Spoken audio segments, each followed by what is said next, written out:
इस वीडियो को पूरा देखकर आपको आलमंड बिजनेस कैसे शुरू करना है ये समझ आ जाएगा। आज के टाइम में मार्केट में सिर्फ जंक फूड ही भरा हुआ है, जैसे कि चिप्स और बिस्किट्स हो गए। ये लोगों के लिए अनहेल्दी है, लेकिन लोगों के लिए ज्यादा ऑप्शंस नहीं हो शिफ्ट करने के लिए। इसलिए हम क्या करने वाले हैं कि मार्केट में जो हेल्दी स्नैक कैटेगरी में टॉप में जो फूड आते हैं, हम उन्हें प्रमोट करने वाले हैं और उन्हें सेल करने वाले हैं। ये कैसे करना है मैं ये सब समझाऊंगा, तो वीडियो को पूरा अंदर जरूर देखना। आज के टाइम में अगर हम बात करें बादाम की, तो वो सबसे हेल्दीस्ट फूड में आता है, क्योंकि देखिए हर कोई उसे खा सकता है, छोटे से लेके बड़ा बुजुर्ग तक उसे खा सकता है, और वो न्यूट्रिशनल भी है और उसके कोई साइड इफेक्ट्स भी नहीं है। तो अगर हम बात करें तो ये बादाम बॉडी बिल्डर्स के लिए भी बहुत काम का है। अगर हम बात करें तो उनके लिए एक नेचुरल सोर्स ऑफ प्रोटीन भी इस बादाम से उन्हें मिलता है। हम समझते हैं कि इस बादाम में क्या क्या टाइप्स होते हैं। देखिए जैसे ही अलग अलग प्रोडक्ट्स के टाइप्स और वेराइटीज होते हैं, वैसे ही बादाम में भी टाइप्स और वेराइटीज होते हैं। हमें देखिए जानना इतना ही है कि बादाम में हाई ग्रेड और लो ग्रेड के बादाम आते हैं, और कुछ बादाम वो लगभग क्रश्ड होते हैं या फिर उनकी जो क्वालिटी होती है वो फ्रेश नहीं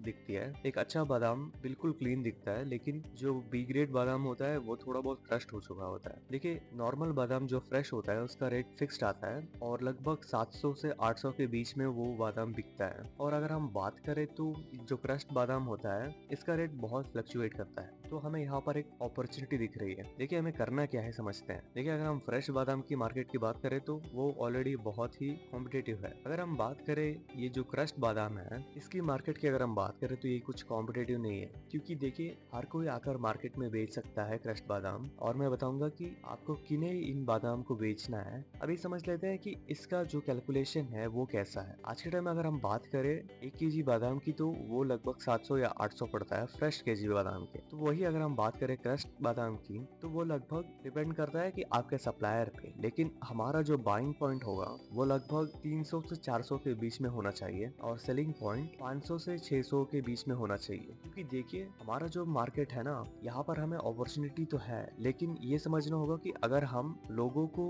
एक ऐसा प्रोडक्ट दे रहे हैं जिसकी क्वालिटी ठीक है और प्राइस भी कम है, तो हमारे सेल्स होने के ज्यादा चांसेस हो जाते हैं। इसलिए हम ये टेक्निक आजमाने वाले हैं। तो आप शायद समझ गए होंगे कि हमारा बाइंग पॉइंट और सेलिंग पॉइंट क्या है। अभी जरा समझ लेते हैं कि इसमें क्या क्या इन्वेस्टमेंट लगने वाले हैं। अगर हम इन्वेस्टमेंट की बात करें तो देखिए इस बिजनेस को करने के लिए आपका मेन इन्वेस्टमेंट बादाम ही होने वाला है, लेकिन उसके अलावा एयर सील मशीन खरीद सकते हो, उसके बाद कवर पैकेट्स खरीद सकते हो, और जो बादाम है वो तो हमारा मेन इन्वेस्टमेंट है ही। और अब आपको इन्वेस्टमेंट भी समझ आ गया होगा, लेकिन अब हम समझते हैं कि हमें इसे कहाँ से लेना है, हमारे सप्लायर्स कहाँ से मिलेंगे हमें, जो हमें ये क्रश्ड बादाम जो लो ग्रेड के होते हैं ये कहाँ से लेना है। देखिए इतना समझ लीजिए कि हमारा जो मेन सप्लायर होगा वो या तो जस्ट डायल में होगा या तो इंडिया मार्ट में होगा, क्योंकि देखिए वहां पर बहुत सारे सप्लायर्स होंगे। हमें क्या करना है कि उन सप्लायर से एक अच्छा डील सेट करना है, अच्छा प्रॉफिटेबल डील सेट करना है। इसलिए हमें उन सप्लायर्स को कांटेक्ट करना होगा। और देखिए खरीदने से पहले मैं रेकमेंड करता हूँ कि एटलीस्ट आप 10 सप्लायर से बात कीजिए,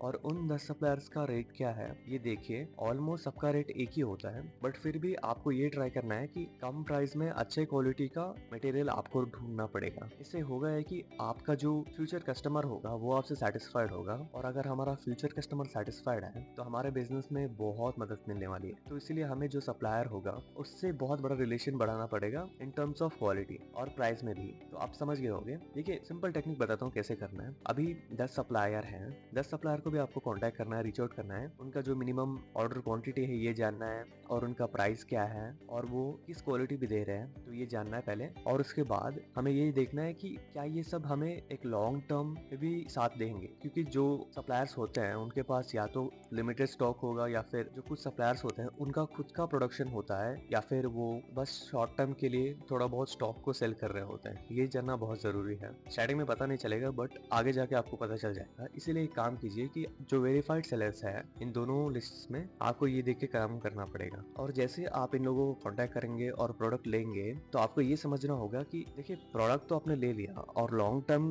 देखकर आपको ना नेगोशिएशन ऐसा रखना होगा कि 300 हमारा मैक्सिमम होना चाहिए। 300 के रेट में हमें बादाम मिलना चाहिए, और हमें उसे नियरली 600 के रेट में बेचना चाहिए। अब आप समझ गए होंगे कि कैसे सप्लायर ढूंढना है, और इन्वेस्टमेंट और कैलकुलेशन समझ गए होंगे। अब इसे शुरू कैसे करते हैं ये समझते हैं। देखिए अभी जो मेन वीडियो का सेक्शन है यहाँ से स्टार्ट होता है, तो वीडियो को आराम से देखें। देखिए आप शुरुआत ऐसे कीजिए, पहले प्रोडक्ट को जैसे ही आप सप्लायर से इंपोर्ट कराएंगे उसके बाद उन मटेरियल्स को पैक कीजिए, अच्छे से पैक कीजिए। देखिए भले ही प्रोडक्ट लो क्वालिटी क्वालिटी का ही हो, बट फिर भी अगर आप उस प्रोडक्ट को अच्छे से साफ कर कर उसे पैक करेंगे तो वो प्रोडक्ट बिल्कुल नया दिखेगा। आपको ऐसा ही करना है, जैसे ही प्रोडक्ट आएगा उसे पहले अच्छे से साफ कीजिए, पानी से धोइए जरूरत पड़े तो, उसके बाद उसे अच्छे से पैक कर दीजिए कवर्स में। जो मैंने आपको पहले इन्वेस्टमेंट में बताया था कि जो एयर सील मशीन आता है उससे पैक कर कर आप उसे अच्छे से प्रेजेंटेबल वे में उसे पैक कर कर रख दीजिए एक मॉडरेट टेम्परेचर रूम में। देखिए इससे होगा यह कि बादाम का जो क्वालिटी है वो लगभग सेम ही रहेगा। और ये सब होने के बाद अब हम जानते हैं कि इसे मार्केट कैसे करता है, इसे सेल कैसे करता है। जैसे आपका प्रोडक्ट बन जाता है,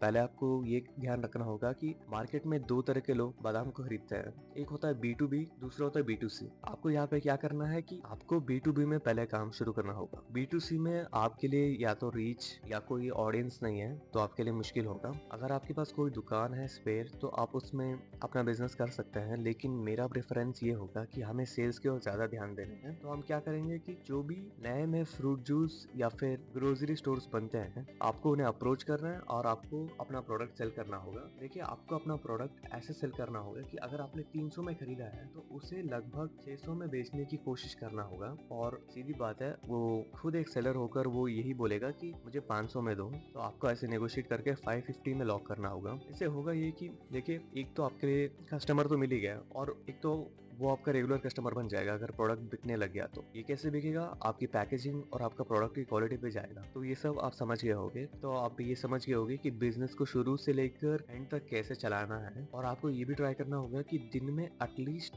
10 B2B स्टोर्स को कांटेक्ट करना होगा और उनसे अपना प्रोडक्ट सेल करने की कोशिश करना होगा। देखिए कुछ ऐसे भी शॉप ओनर्स होंगे जो बोलेंगे कि आप यहाँ पर दे दीजिए और जैसे सेल होगा उसके बाद हम आपको उसका पैसा दे देंगे। तो आपको हिचकिचाना नहीं है, तभी ऐसा ही करना है, बट देख के करना, क्योंकि कुछ लोग आपके साथ फ्रॉड कर सकते हैं। लेकिन ज्यादातर टाइम सही होता है क्योंकि दुकान उनका होता है, दुकान कहीं जाता नहीं है उनका। आप ये कर सकते हैं, कोशिश करिए कि फिक्स्ड स्टोर में ये सब करने की कोशिश कीजिए, क्योंकि उनका सालों से वो वहाँ का उनका कॉन्ट्रैक्ट होता है, तो इसलिए वो जाते भी नहीं है। तो इसमें हमारा ही फायदा होगा। अगर सेल्स होंगे तो हमारा भी प्रॉफिट बनेगा। तो आपको समझ आ गया होगा। जो लास्ट सेगमेंट है ये समझ लेते हैं। देखिए अगर आप पैकेजिंग कर रहे हैं तो आपको ये याद रखना होगा कि आपको 100 ग्राम्स में पैकेज करना है या 10 ग्राम्स में पैकेज करना है, उसके ऊपर नहीं करना है। क्योंकि यहाँ पर कॉन्सेप्ट समझ लीजिए, 1 केजी का मतलब लोगों को क्या लगेगा कि 1 केजी का प्राइस तो 700 या 800 के बीच में है, तो ये हम ज्यादा में बेच क्यों रहे हैं। तो इसलिए कम पैकेजिंग वाला कॉन्सेप्ट काम आता है। अगर आपने ध्यान से देखा होगा, जो कम पैकेजिंग होते हैं उनका प्राइस ज्यादा होता है। ये एक मार्केटिंग टेक्निक है जो आप समझ गए होंगे। तो होपफुली आपको वीडियो पसंद आया होगा।